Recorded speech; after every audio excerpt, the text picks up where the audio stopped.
Sí. Vale, no me pegan a mí las hojas, ¿eh?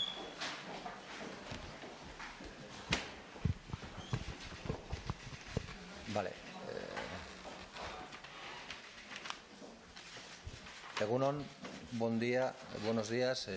Comparecemos hoy aquí Esquerra Republicana de Cataluña y Euskal Herria Bildu, en concreto la diputada Pilar Bayujera de Esquerra Republicana de Cataluña y yo mismo, Óscar Matute de Euskal Herria Bildu, para dar cuenta de la decisión final, de la toma de posición final, tanto de Esquerra Republicana de Cataluña como de Euskal Herria Bildu, en relación con la ley por el derecho a la vivienda.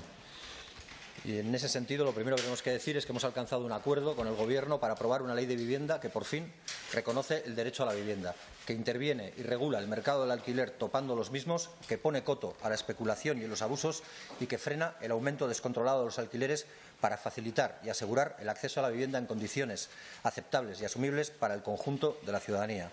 Estamos, por tanto, ante un acuerdo importante, diríamos que de enorme trascendencia, en lo social y en lo político, por la considerable mejora que creemos va a suponer para las condiciones de vida de los y las ciudadanas. Damos así también cumplimiento al compromiso que habíamos adquirido de aprobar una ley de vivienda que realmente fuera efectiva y que tuviera una aplicación real, que mejorara de verdad las condiciones de vida de las millones de personas que viven en alquiler y que facilitaran el acceso a quienes hasta hoy todavía no pueden acceder a él por los altos precios. Una vez más, somos las fuerzas soberanistas de izquierda de este hemiciclo quienes posibilitamos y conseguimos un avance social tan importante como el que supone esta ley. Hemos negociado y actuado con responsabilidad y con discreción, y lo hemos hecho durante meses. Y gracias a ello, hoy podemos señalar que hemos alcanzado este acuerdo. Serán los 18 votos que suman Esquerra Republicana de Cataluña y Euskal Herria Bildu los que permitirán hacer realidad esta ley de vivienda. Además, este acuerdo incluye la incorporación de todas las modificaciones necesarias para que este proyecto de ley garantice el respeto a las competencias de las comunidades autónomas y ayuntamientos en materia de vivienda, ofreciendo a nuestros territorios un marco jurídico para poder desarrollar las leyes que ya están aprobadas. De esta manera, el texto pasará de ser un proyecto centralizador a constituir una auténtica ley habilitante, que nos ofrece nuevas herramientas para poder desplegar con toda la seguridad jurídica suficiente y necesaria políticas de vivienda avanzadas y garantistas para nuestras ciudadanías. Tras largos meses de negociaciones, hoy podemos decir que, gracias al acuerdo alcanzado por Esquerra Republicana de Cataluña y Euskal Herria Bildu, imprimimos un marcado carácter social a esta ley y mejoramos muchos de sus aspectos, comenzando por el control real de los alquileres, haciendo realidad una ley de vivienda efectiva para la ciudadanía y que ayudará especialmente a uno de los sectores que más sufren la carestía de los alquileres y la imposibilidad de acceder a ellos, los y las jóvenes. Esta ley les ofrecerá la oportunidad de poder elegir dónde vivir, de poder vivir en sus barrios y en sus ciudades, sin verse obligados a destinar prácticamente la integridad de sus precarios salarios al pago de la vivienda. Gracias a este acuerdo, hemos mejorado sustancialmente la propuesta inicial del Gobierno, introduciendo medidas importantes que entendemos van a tener un gran impacto en el acceso a las viviendas de alquiler, así como más garantías y protección frente a los desahucios. Las dotamos para esta iniciativa, para frenar los desahucios, con nuevos procedimientos y medidas adicionales que ofrecen alternativas para impedir desahucios a personas y familias sin alternativa habitacional, a familias y personas en situación de vulnerabilidad. Son muchas las medidas que hemos logrado introducir en prácticamente todos los ámbitos que contempla la ley, desde el control efectivo que supone el topar los alquileres y las renovaciones anuales, las medidas para impedir desahucios, la protección adicional para las personas arrendatarias, la intervención directa sobre los grandes tenedores y los especuladores o un mayor impulso al alquiler social y a las alternativas habitacionales. No obstante, y a pesar de la positiva valoración que estamos realizando del resultado de esta negociación en torno a esta ley, creemos que esta ley sigue adoleciendo de medidas aún más profundas y valientes. Nos hubiese gustado llegar más allá, introducir medidas más audaces y de mayor alcance, pero no ha sido posible porque nos hemos encontrado también, tenemos que decirlo, con una cerrazón en determinadas posiciones del Gobierno. Nos hubiera gustado llegar más allá y nos comprometemos a seguir trabajando para llegar más allá, para que el derecho a la vivienda sea un derecho al alcance de todos y de todas las personas que conviven en el actual Estado español.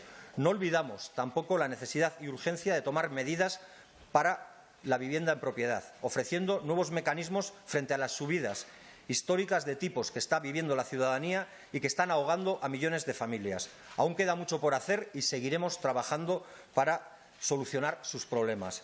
Por ello, nos comprometemos a que, además de seguir trabajando para poder ampliar y mejorar las cuestiones que así lo requieran y que derivan de lo aprobado en esta ley o de lo que se pueda aprobar en esta ley, desde ya impulsaremos en nuestros ámbitos propios, desde nuestras instituciones propias en Cataluña y en Euskal Herria, todas las medidas que esta ley permite y habilita, pero no aplica, para ampliar su alcance y ofrecer más garantías de acceso a una vivienda digna y en las mejores condiciones posibles a la ciudadanía vasca y a la ciudadanía de Cataluña.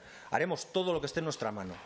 El acuerdo alcanzado para aprobar la Ley de Vivienda, como decía, contiene importantes medidas que suponen mejoras evidentes y que permiten ampliar el alcance de la propuesta inicial que llegó a este Congreso y dotar a esta ley, esta vez sí, de la garantía, la efectividad y la contundencia necesaria para hacer frente a un reto, a un problema que afrentan millones de personas en el Estado español. Pilar, a continuación, va a dar cuenta de diferentes elementos que se han venido señalando también por la prensa en estos últimos días, pero con mayor nivel de claridad y detalle. Gracias. Buen día, buenos días, Egunon. Ustedes tienen el anteproyecto y tendrán posteriormente cuál ha sido la materia del acuerdo. Como buenos periodistas seguro que hacen la comparación y van a ver que no se parecen en absoluto lo que se pactó en el Consejo de Ministros con lo que finalmente, durante un año largo de negociación y, como han dicho, de negociación discreta, hemos conseguido. Saben también que nuestra obsesión era que no fuera simplemente una declaración de principios, sino que siempre habíamos dicho que llegaríamos a un acuerdo en el momento en que fuera tangible en la realidad, en que fuera efectiva en la realidad esta legislación. Por tanto, ¿qué elementos sustantivos hemos conseguido introducir y desbloquear durante todo este año?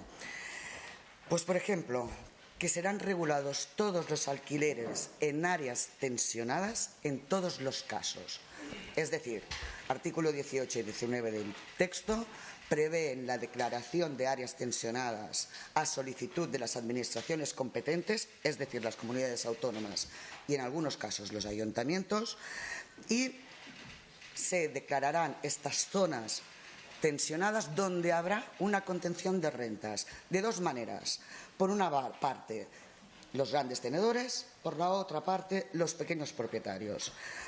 ¿Cómo se hará? Mediante la indexación a la renta anterior en vigor para los pequeños propietarios y mediante la aplicación de un índice de contención de precios para los grandes propietarios.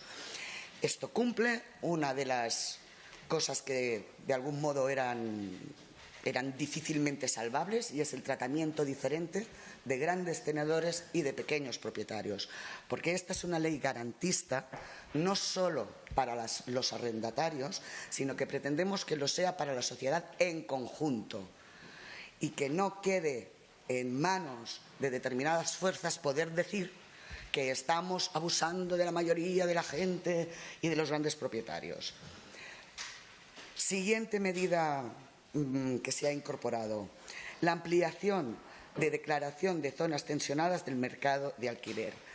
¿Qué quiere decir esto? Quiere decir que con la primera propuesta, con el anteproyecto que se nos planteó, en la práctica, como debían cumplirse tres condiciones a la vez, no había ningún territorio que la pudiera declarar. Y, por tanto, era una ley inaplicable, aunque hablara de zonas tensionadas. Cuando los principios que debían regir estas áreas los ponía sobre el plano, ninguna de ellas lo cumplía.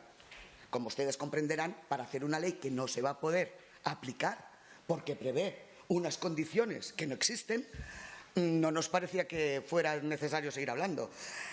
¿Qué hemos conseguido? Que simplemente la declaración de áreas tensionadas pivote alrededor de dos condiciones, y condiciones que no deben cumplirse a la vez. Algunos de ustedes me han oído hablar varias veces de condiciones disyuntivas y condiciones acumulativas. Bien, pues son condiciones disyuntivas.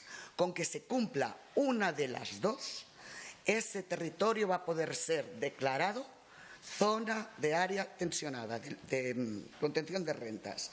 ¿Cuáles son esas dos condiciones?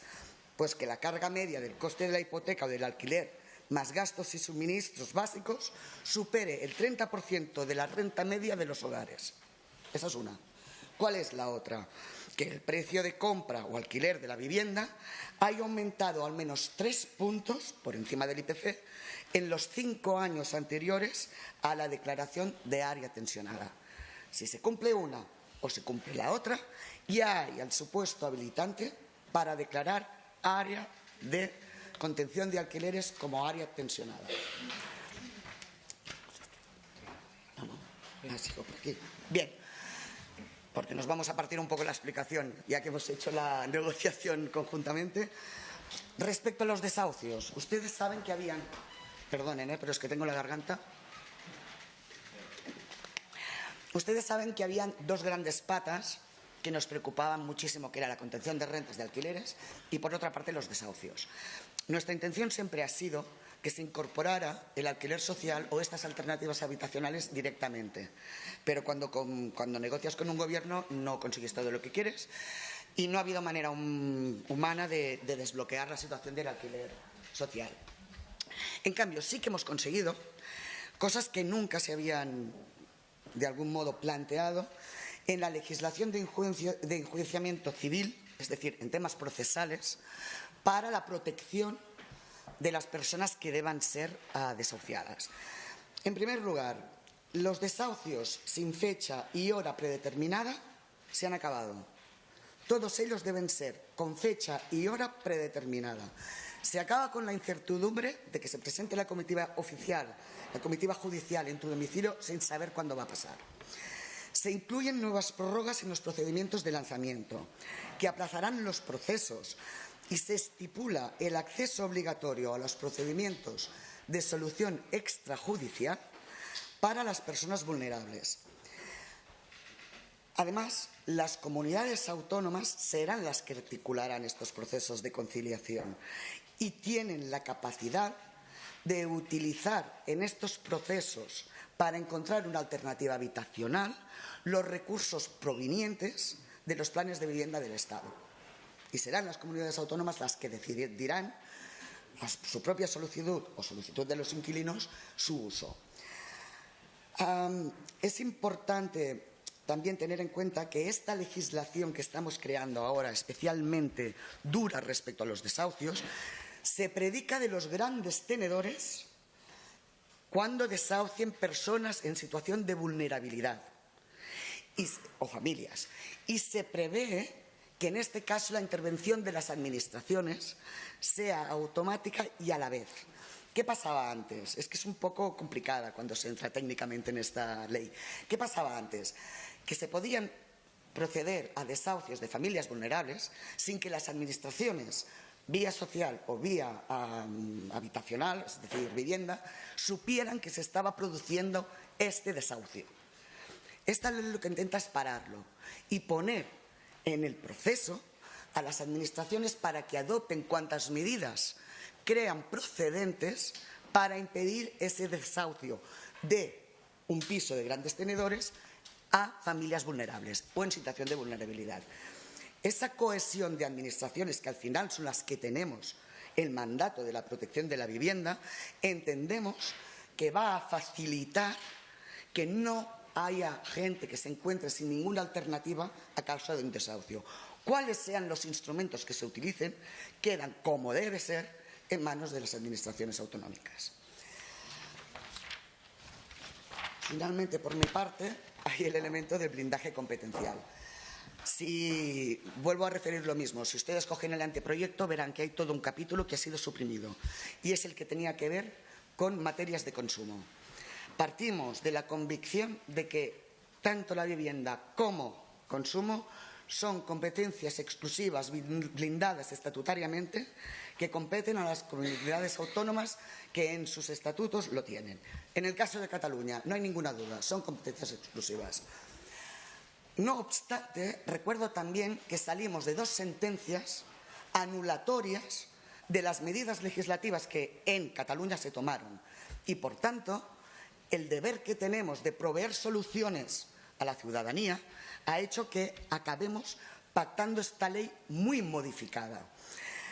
7 artículos han desaparecido, todos los artículos que tienen que ver con competencias propias de las comunidades autónomas se indica que son a salvo del ejercicio de esas competencias. Por ejemplo, cuando ustedes vean el artículo 3, en que se entran las definiciones utilizadas en esta ley, queda muy claro que son utilizadas y son esas definiciones al amparo y para servir solo a esta ley. En cada comunidad autónoma las definiciones de su propia legislación son las que siguen vigentes. Todo eso configura un instrumento legislativo que es este acuerdo que hemos llegado, que consideramos que cubre los mínimos para poder dar respuesta a una de las preocupaciones más importantes de nuestra gente en Cataluña, de nuestra gente en Euskal Herria y también del resto del Estado, que es la falta de capacidad de poder residir, ya no solo escoger, sino seguir residiendo en tu propio piso cuando el mercado entra a considerar la vivienda simplemente como un valor especulativo.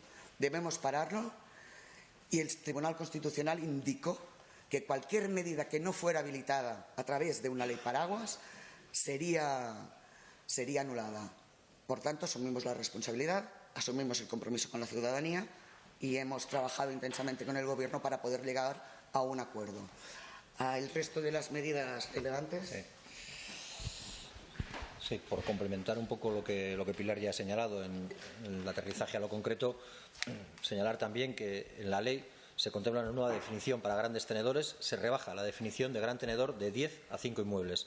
Las comunidades autónomas podrán, en función de sus competencias y atendiendo a sus respectivas realidades, rebajar la condición de gran tenedor de los 10 inmuebles establecidos por el proyecto de Gobierno, el anteproyecto que llegó a esta Cámara, a los 5 inmuebles que finalmente se incluirán en la ley. Así, los propietarios que posean 5 o más inmuebles en área tensionada se considerarán grandes tenedores y se aplicarán las medidas y especificidades concretas para este tipo de propietarios, reduciendo así lo entendemos nosotros y nosotras, la especulación y el acaparamiento de inmuebles que practican fondos buitres y demás fondos de inversión.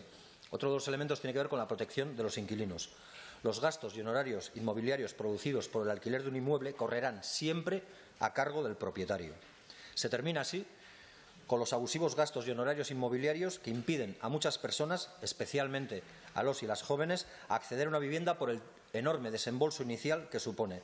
El servicio inmobiliario se presta al propietario y, por tanto, será éste el que deba asumir los gastos que dicho servicio genere.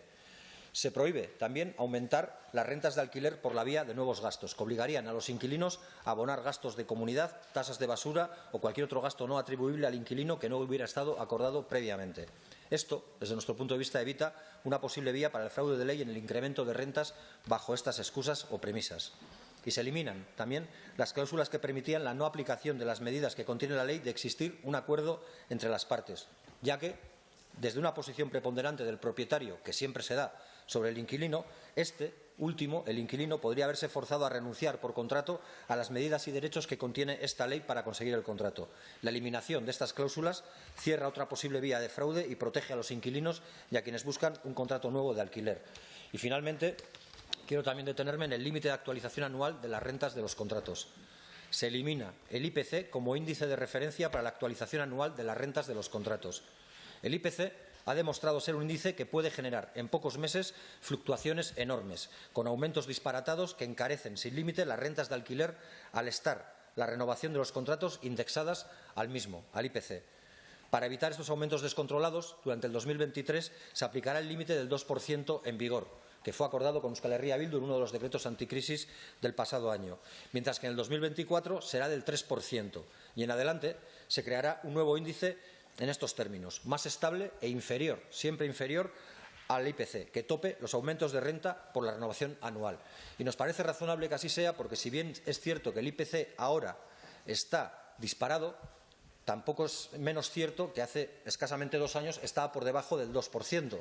Y si topáramos de forma estructural al 3% o al 3,5%, nos encontraríamos que pudiera darse tiempos, en un futuro no muy lejano, en el que la subida de los alquileres pudiera ser superior a la propia subida del IPC. Lo que pretendemos es que la subida de los alquileres nunca supere al IPC y que contenga una herramienta para que este índice sea siempre inferior al IPC. En definitiva, estas son medidas de concreción para un propósito claro, que era el que alimentaba la vocación de Esquerra Republicana de Cataluña y de Euskal Herria Bildu desde el inicio de las negociaciones. Y era que esta ley rompiera con el paradigma que se ha instalado en el conjunto de la sociedad, y es que la vivienda es más un bien patrimonial o de consumo que un derecho. Creíamos fundamental que se reconociera el derecho a la vivienda y que se dieran pasos decididos para avanzar en el derecho a la vivienda para todos los ciudadanos y ciudadanas. Y es lo que con esta ley creemos que se empieza a hacer. Evidentemente queda camino por recorrer. Nuestro compromiso y nuestra determinación va a ser la misma que hemos demostrado a lo largo de toda la negociación para seguir empujando más hacia la izquierda, para seguir escorando más hacia las necesidades de los sectores más vulnerables, la obligatoriedad y la garantía del acceso a una vivienda para todos y para todas. Y ahora, si tenéis alguna pregunta o consideración, que parece que sí que las hay, casi que por orden, pues si no. Sí, buenos días, portavoces. 2 cuestiones técnicas del acuerdo. En el anteproyecto para los pequeños tenedores, la intención del Gobierno era dar incentivos para que se rebajase el precio de las rentas del alquiler. Ustedes hablan de topes a los pequeños tenedores. Me gustaría saber exactamente cuáles son esos topes y cómo se van a establecer.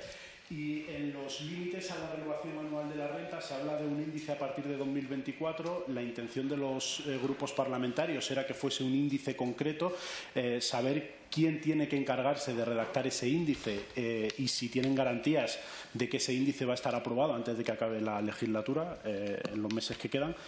Y sobre el plazo de tramitación de la norma, saber si hay un calendario para aprobarla aquí en el Congreso, si se va a hacer antes de las elecciones, por ejemplo, de mayo. Gracias. Vale. A ver, por orden. Sí, empiezo yo y luego te dejo los incentivos propios. No, con el tema del calendario, o sea, ni Esquerra Republicana de Cataluña ni Euskal Herria Bildu están en la mesa del Congreso. Luego, nuestra voluntad se queda limitada o llega hasta ahí, hasta la que podemos mostrar aquí. Nosotros hemos hecho todo este trabajo para que esta ley vea la luz. A partir de ahora, quienes ya están en mítines y en otros espacios diciendo que esta ley va a ver la luz antes de final de legislatura y que además están presentes en la mesa del Congreso a través de las formaciones políticas que les sostienen o de las que son dirigentes, pues lo que tienen que hacer es empujarlas. No tenemos tampoco ninguna duda de que vaya a ser así. O sea, nosotros creemos que tanto desde el Ministerio de Transportes como desde el Ministerio de Derechos Sociales que dirige Yone Belarra, hay voluntad y hay determinación para que esta ley vea la luz. Por tanto, creemos que en esta legislatura se podrá ver. Y con respecto al índice, por precisar, el 3% estará vigente durante todo el 2024. Será en enero del 2025, el 1 de enero del 2025, cuando tendrá que entrar en vigor ese nuevo índice. Y ese es el tiempo que tiene, una vez aprobada esta ley, el grupo de trabajo que se asigna en la propia ley para dar, que es un grupo de trabajo que evidentemente está vinculado a los ministerios o a ministerios afectados, quien tiene que determinar con exactitud cuál es la fórmula para alcanzar ese límite. Pero, como digo, hasta el 2025, hasta el 1 de enero del 2025, estaremos hablando de un 2% en 2023, un 3% en 2024 y el 1 de enero del 2025 la entrada en vigor de ese nuevo índice, que ya he señalado antes que no puede ser superior al índice de precios del consumo. Y voy a otra cuestión que era sobre la de los incentivos a los pequeños tenedores, que Pilar os lo comenta. Sí, los incentivos a los pequeños. A ver, has preguntado 2 cosas respecto a pequeños tenedores. Una era cómo se les va a congelar, diríamos, la renta o qué topes estamos poniendo. Vamos a recordar, no a los pequeños propietarios en general, a los pequeños propietarios en zonas tensionadas, ¿vale? Porque aquí siempre cunde el pánico muy rápido. ¿Cuál es el límite? El contrato anterior. Es decir, no va a haber más que el contrato anterior. Grandes tenedores al índice que fijen juntamente, mediante una resolución del Ministerio encargado de esto, entiendo que será Vivienda, Transportes y Sostenibilidad, creo que es, con las comunidades autónomas. Porque el tema del índice, vamos a ver, aquí barajamos varios índices. Una cosa es el índice que se aplicará a los grandes tenedores, ¿sí? que se hará entre los servicios y los que en las comunidades autónomas crean oportunos juntamente con el Ministerio, y otra cosa son los índices que van a entrar en vigor, que ya existen en determinadas comunidades autónomas. Que se hable un pequeño plazo para que se homologuen y simplemente se publiquen. Porque una de las ideas es, a nosotros nos anularon nuestra ley, pero queremos que esté vigente rápidamente, porque al final la que ha servido de inspiración para las condiciones, para cómo se trata el área de contención de rentas en mercados tensionados, es obviamente la ley catalana, que es la inspiradora de esto. ¿Qué hay también? Hay beneficios fiscales. Me van a perdonar porque soy novata en este atril y no sé nunca cuánto se puede decir o no se puede decir, pero yo lo digo. Nuestro modelo no era de incentivos fiscales, es decir, no ha sido un plato de buen gusto, pero cuando se hace una negociación, se hace una negociación. Cedes en algunas cosas y ceden en otras. ¿Dónde están las bonificaciones fiscales? Las estoy buscando. Si no recuerdo mal, encontraré todo menos las bonificaciones fiscales. Medidas. Incentivos fiscales aplicables en el impuesto de la renta de las personas físicas a los arrendamientos de inmuebles destinados a la vivienda, en la disposición final segunda. Por tanto, del mismo modo que a los pequeños propietarios en zonas tensionadas se va a topar en relación con el contrato anterior la posibilidad de incremento, se articulan una serie de beneficios fiscales para que les sea rentable poner el piso en alquiler. Respecto... Bueno, es igual. ¿He contestado? Venga. Buenos días. Tres preguntas también. La primera es una pregunta más de tipo político. A primeros de marzo la situación de la negociación estaba, digamos, delicada. Usted, Pilar, en el atril, cuando se debatió aquí la toma en consideración de esta propuesta legislativa del Parlamento Balear, fue dura, bastante dura con PSOE y Unidas Podemos. La pregunta es ¿qué o quién ha cambiado las tornas desde entonces? Eso es más de tipo político. La segunda es, dado que la declaración de zona tensionada dependerá de la comunidad autónoma, por ejemplo, ¿qué pasa si la Comunidad de Madrid no aplica ninguna de estas dos condiciones para definir zona tensionada? O, por ejemplo, Andalucía, que tiene una ciudad como Málaga, donde también la cosa está complicada. Y la tercera pregunta más técnica es ¿qué va a pasar, por ejemplo, si no sé si se ha cambiado o si había en la ley? La verdad es que perdónenme aquí mi laguna. El sector privado propuso un parque de vivienda social y que se podía movilizar como unas 25.000 viviendas con fórmulas de colaboración público-privada. Sí. No sé si esto se ha cambiado, sigue como está, perdónenme, porque es que ahí no sé si estaba ya figuraba de alguna manera en un proyecto inicial. Y ya. Gracias. Gracias. La primera, la tercera la hago yo, la segunda él.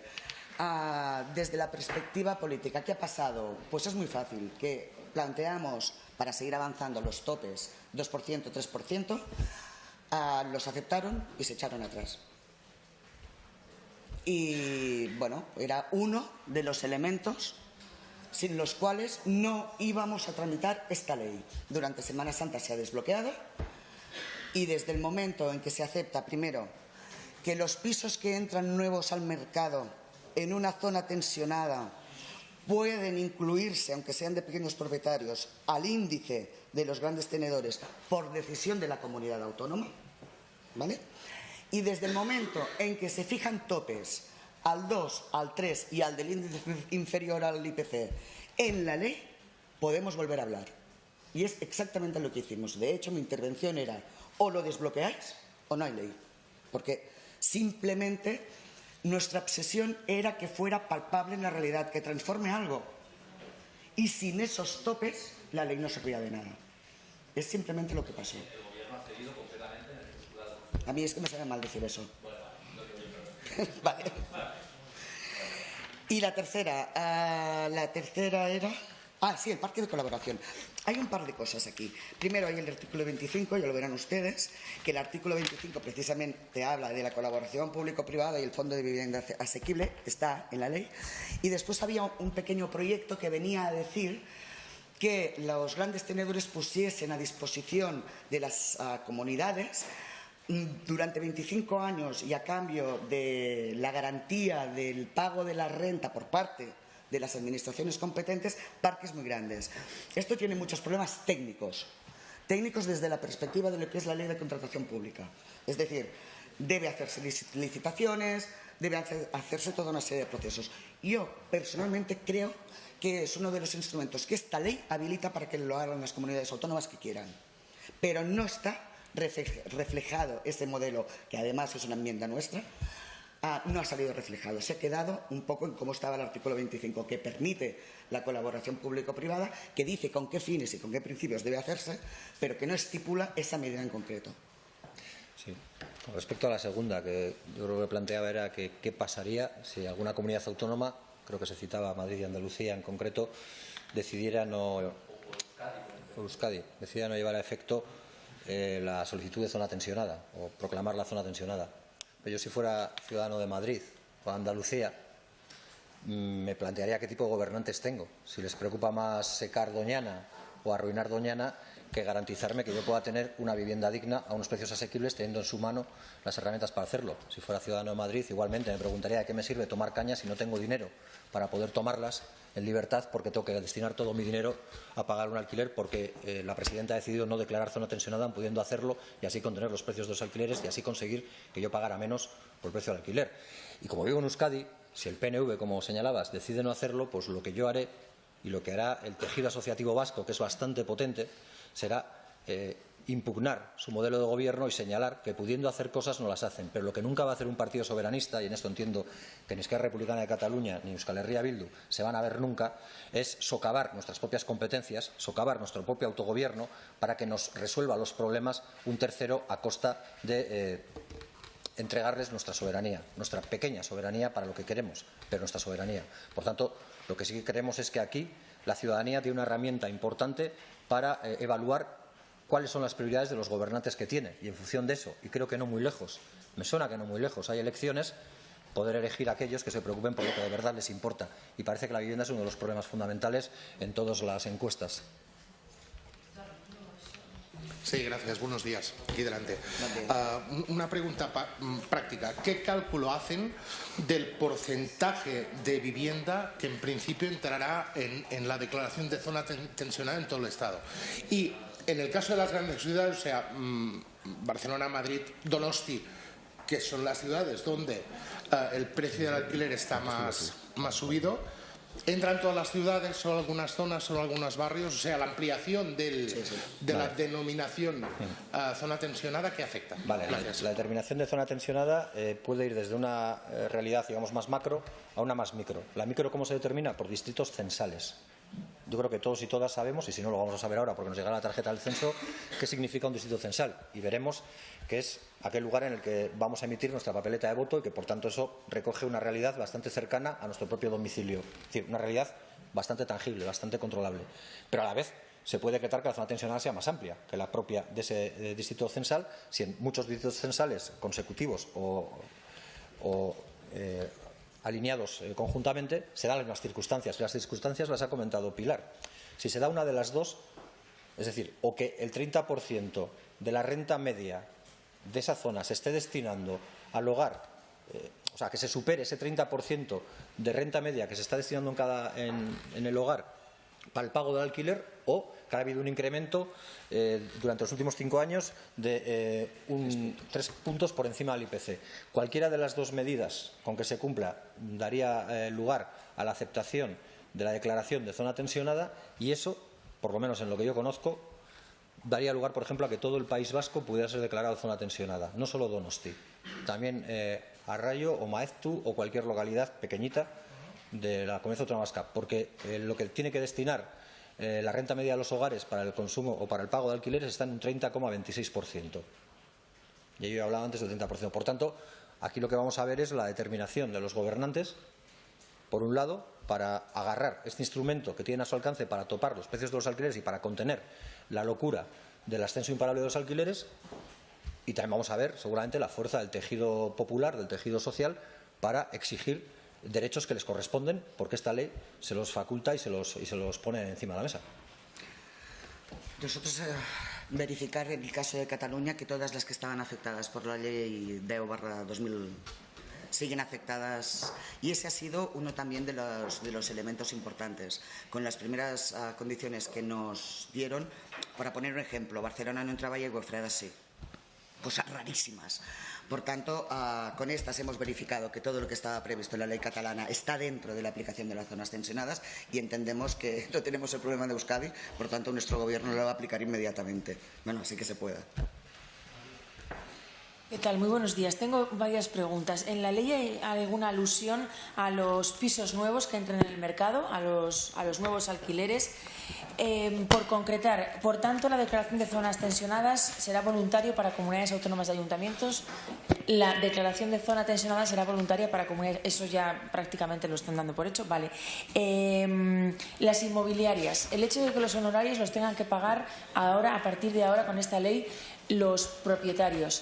En casos de operación de alquiler o también de operación de compraventa, ¿a qué afecta? Y luego un caso concreto, es decir, ahora cuando uno va a alquilar un piso, le dicen que tiene que pagar un mes que va a saco roto, que es para la inmobiliaria.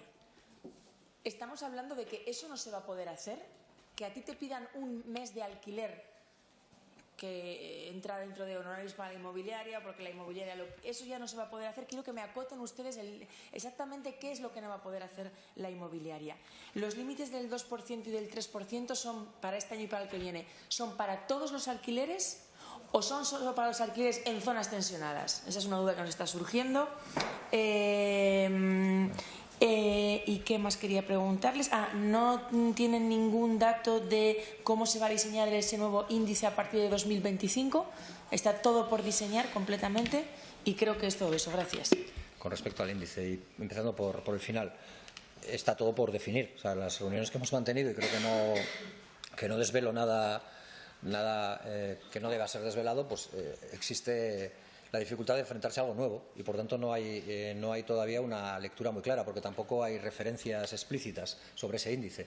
Pero hay la voluntad, y para eso se crea ese espacio de trabajo, para que ese índice dé la luz. Sí que hay una determinación, que es que ese índice, en todo caso, no arroje un resultado que sea superior al IPC, porque para eso no haríamos ese camino. Con respecto a lo del 3% hasta el 31 de diciembre del 2024, afecta a todos.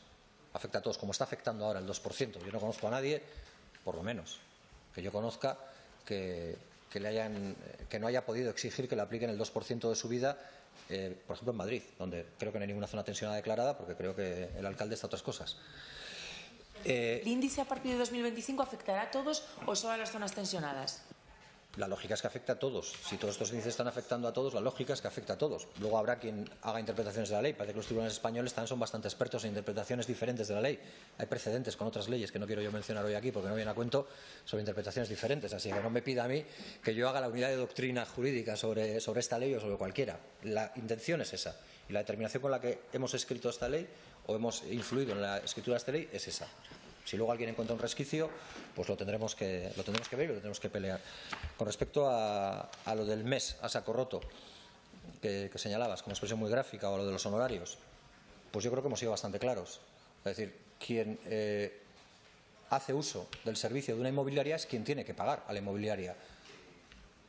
Por tanto, quien hace uso del servicio de la inmobiliaria es quien ofrece los pisos, quien los capta y por tanto, quien lo utiliza es el propietario del piso, no la persona que busca un inmueble y que lo busca por cualquier vía, ya sea por las redes sociales o por cualquier otro lugar o por un cartel en la calle.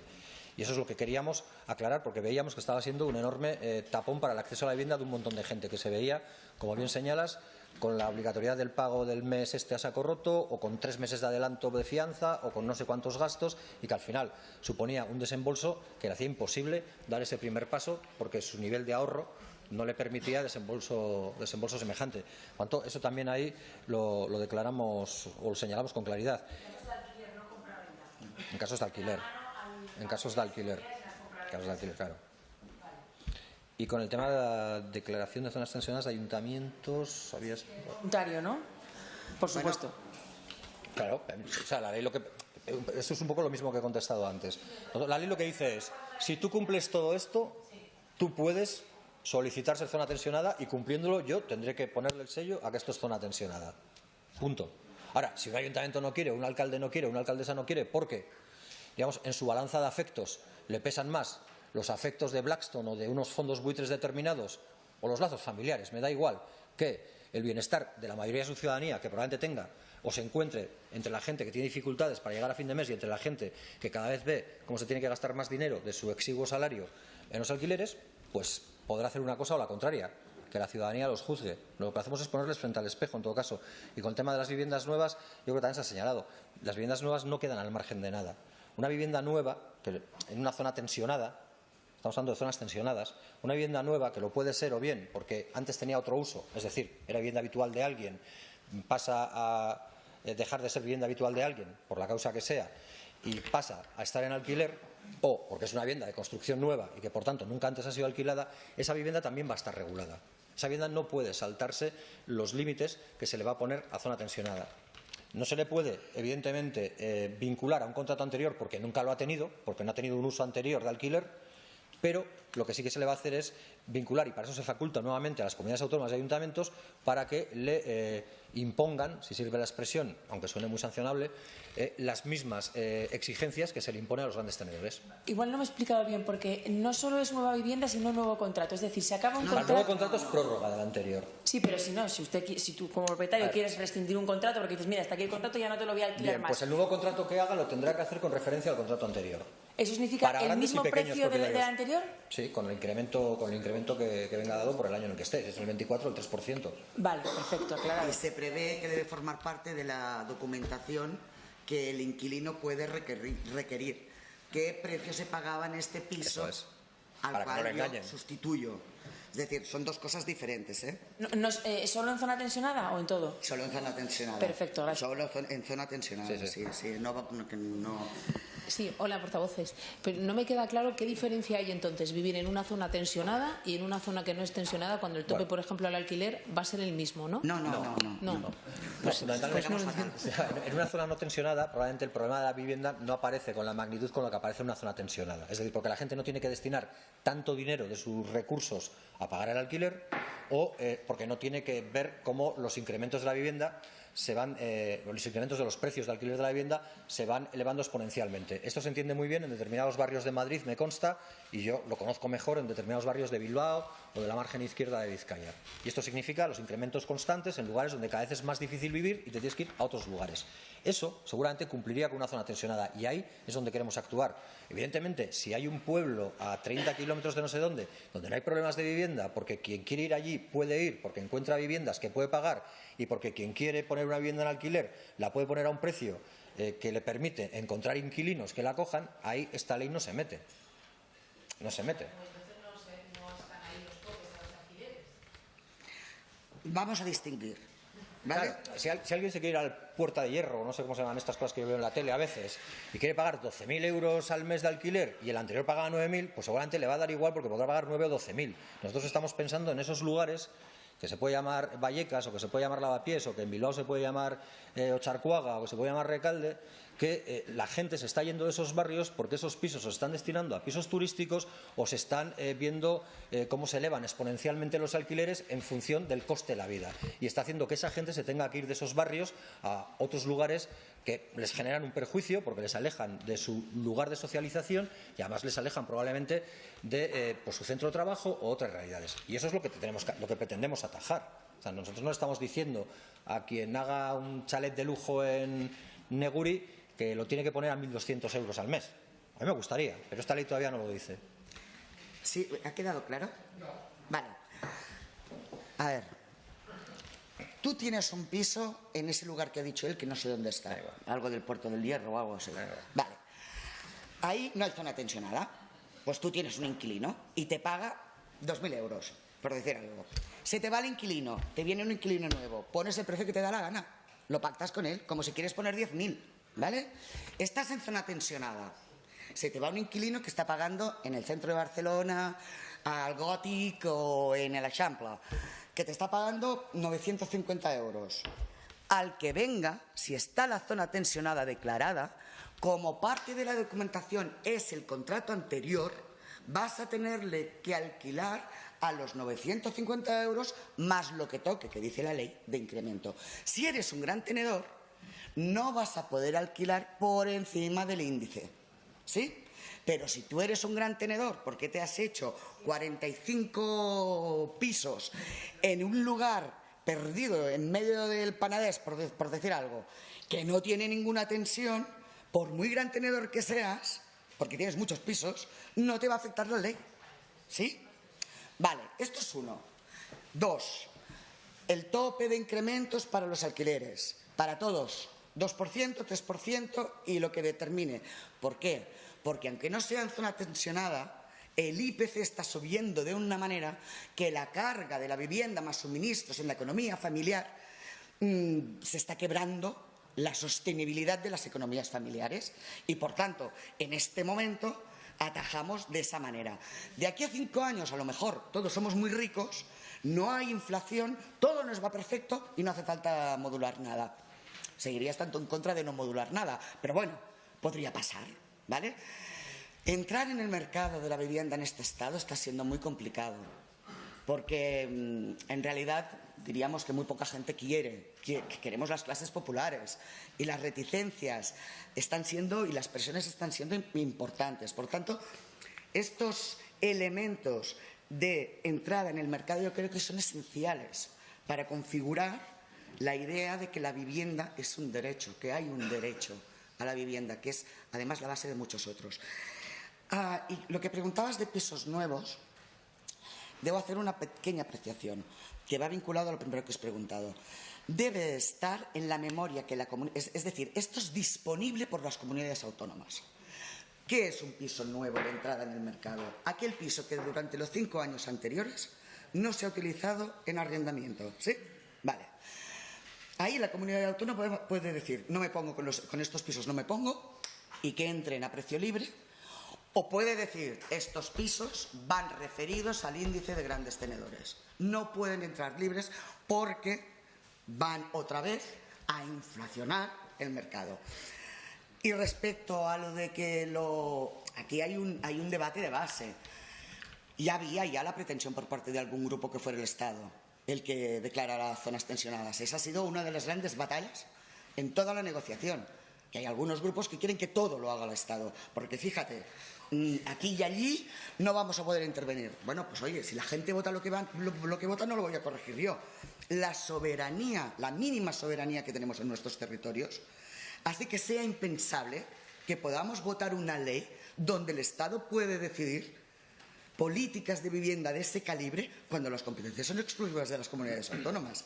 Por tanto, era un ante, no un post, sino era un ex ante. Nunca en la vida habríamos aceptado que el Estado pudiese declarar zonas tensionadas en nuestros respectivos territorios. Es que vaya, es que somos independentistas. Hola, muchas gracias por la presentación. Yo tengo varias dudas técnicas. Gracias por la presentación. La primera es, en los contratos que están vigentes y en los que hay el IPC indexado, a partir de 2025, estos contratos en los que sigue habiendo el IPC tendrán como que reformularlo y aplicar el índice que toque en la actualización, me refiero, O sea, como se ha hecho con los reales decretos, vale, que ha sido obligatorio. Vale, el que tenía IPC se ha podido acoger al 2% en lugar del IPC. Claro, pero por Pues ejemplo hay hay contratos de 5 años que a lo mejor en 2025 seguirán teniendo en el contrato firmado el IPC. Entiendo que ahí directamente se da por hecho que se sustituye por... Vale, claro. Perfecto. La zona tensionada, había un periodo de tiempo de revisión de 3 años en la ley. Esto si nos pueden confirmar si se mantiene. También si se hará un seguimiento. En la ley catalana también había esta especie de seguimiento, sanciones, etcétera. Un poco cómo ha quedado diseñado esto en la norma, ¿vale? Y luego también había excepciones en el caso de las zonas tensionadas, ¿no? Por ejemplo, si se rehabilitaban las viviendas, si se hacían contratos de largo plazo, etcétera. Estas condiciones, si se han tocado, se han modificado. Y luego, finalmente, Una duda que no nos quedaba muy clara es, cuando no haya contrato previo, o sea, en un contrato que entre de nuevo en el mercado, pero que sea de pequeño propietario, o sea, que no sea de grande propietario, ¿cómo queda eso estipulado? Gracias. Empiezo por el final, porque es lo que acabo de contar. Aunque no hay diferencia, si el piso se incorpora en el mercado después de 5 años de no haber tenido alquiler, es indiferente de quién sea la propietaria. Si la comunidad autónoma así lo define, irá referenciado al índice. Sí, con el tema... Estoy buscando... Sí, bueno, sí, no. Es que al final que casi va a ser mejor tener la ley encima de la mano y seguramente disipamos muchas de las dudas técnicas que nos están asaltando, pero en cualquier caso, con el tema de la zona tensionada de los 3 años, sí, se mantiene lo del, digamos, la duración temporal de la determinación o denominación como zona tensionada y la revisión de la misma. Se puede prorrogar tanto tiempo sea necesario, por periodos de 3 años, o incluso, si en menos de 3 años se consiguiera revertir digamos, el problema que ha determinado que se declara zona tensionada, pues también se terminaría antes. Pero, por desgracia, esas cosas no suceden o no suelen suceder así. Es decir, se suele tardar más tiempo. Con el tema de la rehabilitación. El tema de la rehabilitación tuvimos, y es verdad, un cierto debate, y al final lo que planteamos es intentar evitar una vía de picaresca o de fraude que se estaba dando en otros lugares europeos y que estábamos viendo, y era que a través de pequeñísimas reformas argumentaban un aumento del alquiler que no se correspondía con el gasto que el propietario había hecho en ese inmueble, que podía ser desde rebajar un peldaño para mejorar la accesibilidad o cosas de este tipo. Y como no venía determinado, no venía definido, pues al final con un pequeño gasto por parte del propietario se podían acoger a una subida importante de la renta alquiler. Para evitar eso, lo que planteamos es que tiene que haber un mínimo, en concreto es el 10% del valor de compraventa. Es decir, lo que tiene que gastarse alguien para poder justificar que quiere subir el alquiler tiene que superar el 10% del valor de compraventa del inmueble. Estamos hablando de cantidades serias. Ahí ya no cabe el peldaño, no cabe 500 euros, no cabe 1.000 euros, no caben 2.000 euros, salvo que la vivienda tenga un precio de 20.000 euros, que no creo que sea muy habitual en el Estado español. Habrá algún lugar igual, pero no es lo común. Por tanto, estamos hablando de una cuantía importante la que justifica un incremento de precios por parte del alquiler, por parte del propietario, y que está tasado o basado en ese 10% sobre el valor de mercado o de compraventa. Y tiene un límite. La subida puede ser máxima de un 10%.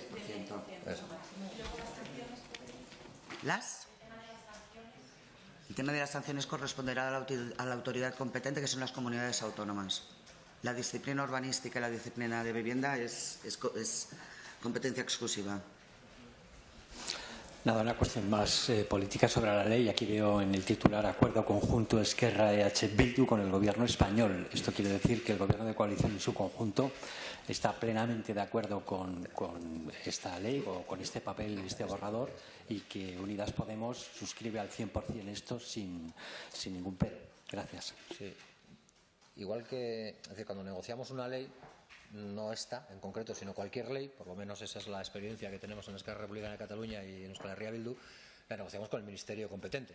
Es decir, es el Ministerio competente el que nos trae la ley y nos dice que esa ley viene avalada por el Consejo de Ministros. Y cuando esa ley viene avalada por el Consejo de Ministros y por el presidente, entiendo que esa ley viene avalada por todos los miembros o integrantes del Consejo de Ministros, ya sean del Partido Socialista Obrero Español o de Unidas Podemos. Por lo tanto, esta ley ya viene avalada por el Consejo de Ministros cuando entra al Congreso de los Diputados, hace creo que 2 años, si no me falla la memoria demasiado, y ya entonces venía avalada por el Consejo de Ministros. Lo que hemos hecho nosotros en este proceso negociador es negociar con el Ministerio competente, pero mantener también información con otros ministerios que de alguna manera tenían algún tipo de relación con la materia, como por ejemplo el Ministerio de Derechos Sociales, cuya ministra es Yone Belarra. Y lo que nosotros sabemos, y esas son las interlocuciones que hemos tenido, el Ministerio, el MIDMA, que llaman, que es el que tiene la competencia de vivienda, y el Ministerio de Asuntos Sociales, en lo que tiene que ver con la información que le hemos ido transmitiendo de cómo estábamos negociando, dónde veíamos las dificultades y dónde queríamos mejorar aspectos que entendíamos cruciales del texto. Esa interlocución ha sido constante y ha sido, yo diría que fluida, y no tenemos ninguna indicación de que haya ningún tipo de malestar ni queja. Pero insisto, esa ha sido la interlocución y no otra. Y en esa interlocución nosotros no hemos detectado fisuras, desmarques o divergencias en el seno del Gobierno. Por tanto, creemos que si el anterior anteproyecto entró con el aval del Consejo de Ministros, este también va a contar con el aval del Consejo de Ministros en su integridad.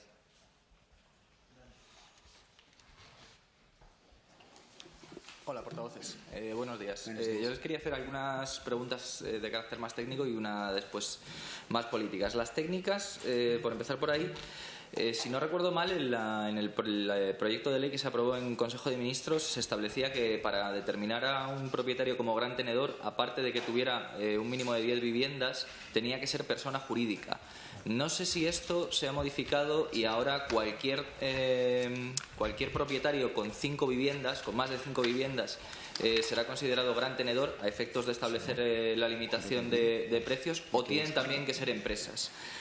En segundo lugar, les quería preguntar... ¿Paramos ahí? Y te la contesto. Sí, como quieran. Punto K, artículo 3.K. Gran tenedor. A los efectos de lo establecido en esta ley, la persona física o jurídica que sea titular de más de 10 inmuebles urbanos de uso residencial.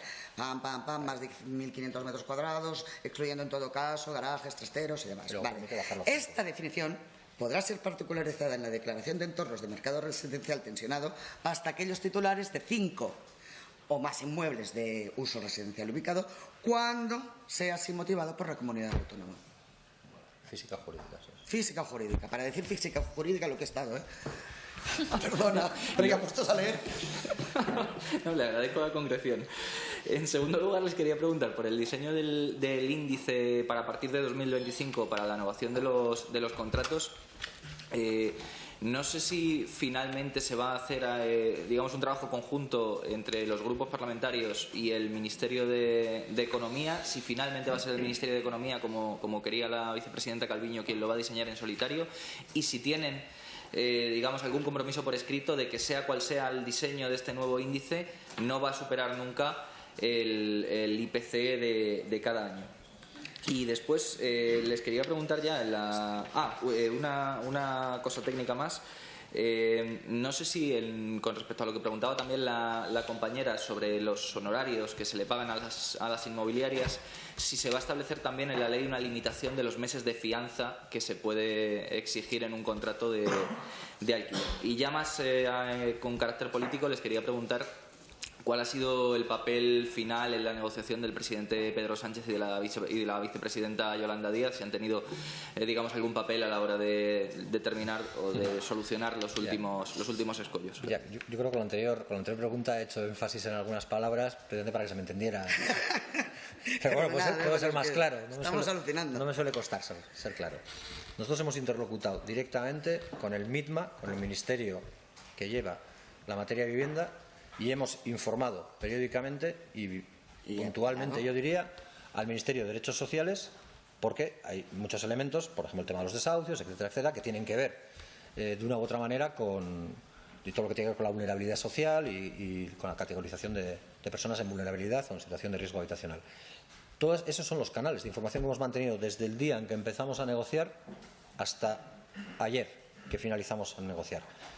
Yo no pongo en tela de juicio, y no quiero que nadie interprete lo contrario, yo no pongo en tela de juicio la voluntad, la determinación o incluso la alegría que pueda sentir tanto el presidente como la vicepresidenta tercera por esta ley, porque creo que se alegrarán de que exista esta ley y les parecerá bien. Y no puedo poner tampoco en tela de juicio lo que ellos hayan hecho en sus respectivos espacios políticos. Pero con nosotros y con nosotras, quien ha interlocutado ha sido el Ministerio al que se circunscribe la materia, y hemos informado a este otro ministerio al que también he hecho alusión. Nada más y nada menos tampoco para una ley. Y con algunas de las cuestiones que planteabas así, pues mira, así la del IPC, cuando hablamos de un índice de contención, lo que queremos decir es que queremos contener la subida continua de los alquileres. Si al final vamos a una fórmula que determine que el índice de contención se equipara al IPC, no estamos haciendo nada, porque estamos volviendo a no poder contener los alquileres. Por tanto, es evidente que el índice tiene que estar por debajo del IPC, y eso así lo hemos manifestado en todas las reuniones, y creo que ha sido compartido por todas las partes en las reuniones. No es solo nuestra visión, sino creo que ha sido una visión compartida. Es más, creo que estas palabras que estoy expresando o esta explicación que estoy dando ni siquiera es imputable a la parte que está hoy aquí compareciendo, y la compartimos. Es que tiene que ser un índice que esté por debajo del IPC para que realmente contenga los precios, para que cumpla su función como índice de contención. Yo no sé si el Ministerio de Economía o no, eso lo conozco ahora de primera mano, quiere fijar solito o solita el índice y hacerlo de manera única y individualizada. Lo que sí sé es que este Congreso de los Diputados cuenta algo. Y si cuenta para hacer esta ley, también podrá contar para definir ese índice y para participar en la elaboración de ese índice. Y que por lo menos la determinación de Euskal Herria Bildu y creo que la de Esquerra Republicana de Cataluña va a seguir siendo constructiva y colaborativa para poder dar con ese buen índice que permita, de una vez por todas, pues frenar la escalada de precios que hace que cada vez menos gente se pueda emancipar y que quien se emancipa lo pueda hacer en condiciones dignas. Porque yo creo que es bastante dramático ver los anuncios que de vez en cuando alguien cuelga en las redes sobre lo que se ofrece y por cuánto se ofrece, en las grandes ciudades sobre todo. Yo también desconocía este empeño de Nadia Calviño, que no lo sabía, la verdad. Pero bueno, ahora que lo dices, pues entiende mejor la redacción, porque sí, es el Instituto Nacional de Estadística. O sea, quien va a fijar eso, y lo dice, es el Instituto Nacional de Estadística. Y respecto al compromiso por escrito, es cierto que la ley lo que dice es: se fijará como límite de referencia a los efectos del artículo 18 de esta ley, incrementos, porque estamos hablando del LAU, es el artículo 18 de la LAU, ¿vale? Con el objeto de evitar incrementos desproporcionados en la renta de los contratos de arrendamiento. Dice eso. Es que me gusta mucho ir al blanco-negro de la ley. ¿Y con respecto a lo de la fianza? Bueno, con respecto a la fianza, bueno, es que este estado es increíble. Lo que dice la LAU es que tienes que hacer un mes de fianza. Dice eso. Claro, a nadie se le ocurre decir, y más está prohibido. Y la verdad es que, visto cómo ha ido todo, yo casi que lo pondría en la ley. Pero nos hemos dedicado a áreas tensionadas al tema... Sí. Es que la práctica inmobiliaria no se soporta en la ley. Con eso no quiero decir que sea ilegal, pero no se soporta en la ley. Es decir, si hay algunas inmobiliarias que ven la necesidad de la gente y ven que hay demanda, están poniendo condiciones con la de los 2, 3 o 5 meses. Pero no hay ley que les obligue a eso. Lo están haciendo porque hay una necesidad de mucha gente por tener una vivienda y hay una especie de carrera de los juegos del hambre para obtener esa vivienda. Y probablemente ahí la gente entra con cosas con las que no debería entrar. Lo que esta ley les dice es que eso no tienen por qué aceptarlo. Y por eso luego, aparte de eso, lo que hacemos es regular los topes de los precios de alquiler en zonas tensionadas y en otros lugares para intentar ayudarles en el camino en la búsqueda de ese alquiler. Hola, portavoces.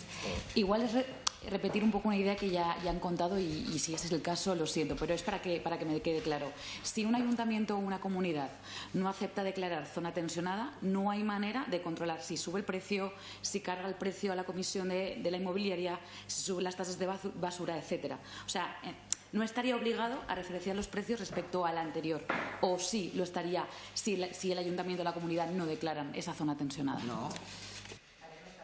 No, es decir, la competencia para declarar o para instar la declaración, porque al final el procedimiento es el siguiente: se insta declaración, se hacen los informes, información pública, alegaciones, explicación, memoria, y ya estamos todos aburridos cuando llega ese momento. Vale, índice, y el Ministerio hace una resolución, no es que lo valide, simplemente hace una resolución que dice: estas zonas han sido declaradas a instancia de las autoridades competentes zonas tensas, áreas tensas de contención de rentas. Yo creo que es bastante comprensible que si la competencia de vivienda y de ordenación territorial y urbanismo residen en las comunidades autónomas, sea obvio que son ellas y subsidiariamente los ayuntamientos en determinados casos las que pueden instar esa declaración. Pero no se nos ha ocurrido, bueno, de hecho lo hemos combatido, el que el Estado pueda unilateralmente intervenir en unas competencias que no son propias en una parte del territorio que no les es propio esa actuación. Y por tanto, no, el Estado no puede hacerlo. Esta ley es una herramienta. Es una herramienta, yo creo que es fundamentalmente y principalmente para la ciudadanía, para que sepa a lo que podría tener derecho. Y yo creo que hay una labor, yo no pretendo decir cómo nadie tiene que hacer su trabajo, pero yo creo que, por ejemplo, la labor de los medios de comunicación es importante y hacéis buenos estudios para, por ejemplo, si en un barrio de una gran capital un alcalde o una alcaldesa no quiere hacer nada, no declarar zona tensionada y dejar que los precios sigan subiendo, compararle con algún otro barrio de otra gran ciudad del Estado español donde sí se hace y decirle a esa gente que quizás el gobierno que tiene no es el gobierno que merece, si entiende que merece que su dinero pues vaya destinado a una vivienda digna y a un precio digno, y a un precio asequible. Y yo creo que esa es una labor que tenemos entre todos y todas. Por eso decía al principio que esta ley nos permite poner a todo el mundo frente al espejo. Ahora nadie puede decir que no tiene herramientas. Ahora las herramientas están. Ahora lo que se va a medir es la voluntad política y las obediencias políticas de cada cual que gobierne, para ver qué hace o qué deja de hacer. Exacto. Sí, dos cuestiones técnicas. Me ha parecido entender al principio que hablaban del índice de referencia para 2025. No sé si tienen pensado dejar por escrito algún tipo de fórmula que ponga límites, digo porque 2025 es después de las elecciones, entonces no sé si les preocupa que, por ejemplo, este grupo de trabajo que pusiera este índice esté formado por un ministerio de otros pero colores. Después de las elecciones europeas, no me asuste, estamos en 2023. Claro. Sí, claro, pero estamos en 2025, a partir de 2025. Año y medio. Y luego, ha hablado de los pisos, de los nuevos pisos que entran, y ha hablado de los 5 años. Por ponernos en todas las vías, si por ejemplo fueran 3 años, ¿se tomaría de referencia los contratos últimos de esos 5 años o esos contratos si hubieran sufrido las siguientes subidas con respecto a los años que le quedaban para sumar los 5? No sé si me he explicado la última pregunta. Perfectamente te has explicado, ¿sí? Pero digo, si es que os lo habríamos tenido que traer está la cosa como está antes de vosotros. Yo entiendo que si son 3 años no es la casuística de piso que entra de nuevo en el mercado y por tanto sí, se referencia al anterior. Luego yo creo que también, vamos a ver, también teniendo en cuenta que tiene ese límite, hay una cosa básica que se supone que existe en los arrendamientos urbanos, que es el equilibrio de partes y el acuerdo, que no existe, también, spoiler, pero se podría discutir si es el contrato anterior en esos 3 años actualizado a lo que podría haber sido durante esos 3 años. Pero efectivamente no es nuevo y por tanto iría referenciado al último contrato, que no tiene que ser necesariamente sin solución de continuidad. ¿Me explico? Sí. Vale. Tampoco os lo hemos dicho, pero hay una pequeña cláusula en que hacemos un grupo de trabajo para otros tipos de tenencia de pisos que son los de temporada y los de habitaciones. Y otro fenómeno, sí, hay una casuística que se está dando cada vez más, que es la de fraccionar los pisos en habitaciones, alquilar y así poder superar los topes que se puedan dar con la limitación de topes de precios de alquiler. Y como esa problemática la estábamos viendo, pues también se ha creado un grupo de trabajo para analizar ahí cómo podemos aplicar el espíritu de esta ley a eso y evitar que alguien salve o sortee la ley, digamos la limitación que la ley le impone, a través del fraccionamiento del piso en habitaciones y así poder alquilar más. O sea, ahí no teníamos la fórmula precisa ahora, pero hemos creado un grupo de trabajo. No, aquí está el grupo de trabajo. En esta ley está el grupo de trabajo y el Congreso. Y esperemos que la siguiente legislatura, porque esto va a ser. Esto ya. Habitaciones y temporadas en un lío. Muchas más ahora, ¿eh? Por favor. Se nos estoy agotando. No sé, a vosotros, a mí me está quedando cara Fidel Castro, ¿eh? Sí, gracias y gracias por la longitud de las explicaciones. Una pregunta muy sencilla y concreta y quizá algo prosaica, pero los detractores de la regulación del alquiler suelen decir que esto puede afectar al propio mercado, que puede desincentivar que haya propietarios que pongan en alquiler. Si cogemos un caso hipotético pero plausible, 2 hermanos que heredan un piso y está en una zona tensionada, que a lo mejor no lo era hace tantos años, cosa que por ejemplo en Madrid ocurre mucho, pues ante las limitaciones pueden decidir en su propio beneficio que es mejor vender el piso que alquilarlo. ¿Eso lo tienen en cuenta? ¿Cómo lo han baremado? O, en fin, ¿consideran ustedes que es un temor de los detractores de la regulación del alquiler que está o no fundado? Muchas gracias. Bueno, yo creo que la desregulación es lo que tenemos. Y lo que tenemos es lo que nos lleva a hacer esta ley. Lo que tenemos no parece que sea algo de lo que nos sintamos profundamente orgullosos nadie, ni siquiera aquellos que hacen de la vivienda un bien de mercado. Y es que lo hemos dicho al principio y lo podemos decir ahora. Nosotros hemos priorizado el derecho a la vivienda por encima de la vivienda como un bien de mercado. Y entendemos que para quienes han decidido hacer una actividad económica en torno a la vivienda o a las viviendas, esto pueda suponer un traspiés, pueda suponer un revés. Pero le hablo, perdone, de una familia. Sí, pero. Sí, claro, pero mientras puedan seguir alquilando. Ya, claro, sí, que es la inmensa mayoría. Ya, Sí. Pero a ver... No, pero no, por matizar, yo de lo que conozco. Es que yo he oído hablar mucho de ese ejemplo, pero es que ese ejemplo realmente yo lo conozco muy poco en el País Vasco, con el complemento de la pensión de la abuelita y este tipo de cosas que he oído. Yo lo que conozco más son otro tipo de cuestiones, que son repartos de herencias, que me parece legítimo, que nadie las pone en cuestión, pero también conozco que toda esa gente prefiere tener el piso en alquiler y con garantías. De hecho, hay programas del Gobierno vasco que se pusieron en marcha, incluso en contra de quien gobierna en el Parlamento vasco, que lo que hacen es que la vivienda pueda estar alquilada en garantías. Es decir, que la vivienda esté bien cuidada, que la vivienda tenga una garantía del Gobierno vasco para que luego retorne en igual estado en el que el propietario o los propietarios, si son herederos, la han cedido, y siguen teniendo el valor patrimonial de la vivienda. Por tanto, tampoco perderían dinero. Es decir, seguirían ganando un dinero, por antes más, que amortizándola o que materializándola, monetarizándola hoy y metiéndolo en un banco, seguirán ganando más, teniéndola en alquiler y sabiendo que esa monetarización la pueden hacer más adelante. Pero mientras tanto sacan unos rendimientos que ningún banco les va a ofrecer.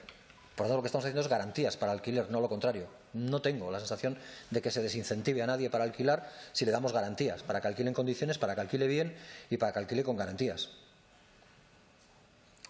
Sí, podría ser, pero ya no hace falta. Hombre.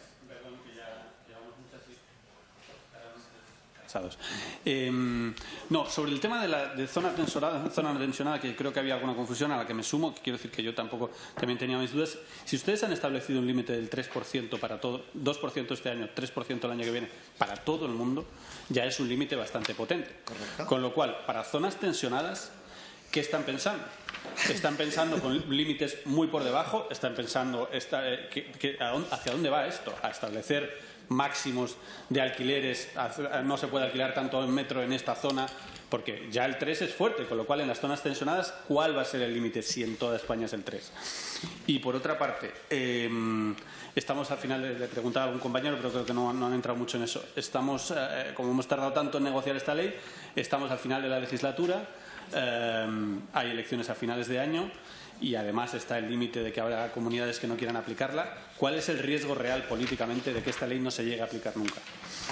Aplicar nunca en el sentido de que pudiera haber un cambio de gobierno, como hay muchas cosas pendientes, le han preguntado a varios compañeros, muchas cosas pendientes, muchos índices por desarrollar, muchas cosas que quedan por hacer, el riesgo político que se habrán planteado de que esta ley realmente no llegue a tener efecto real nunca si hay un cambio de gobierno. Sí.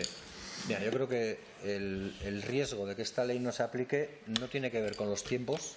Yo creo que da tiempo a aprobar esta ley en este hemiciclo y en el Senado y que, por tanto, tenga pleno vigor.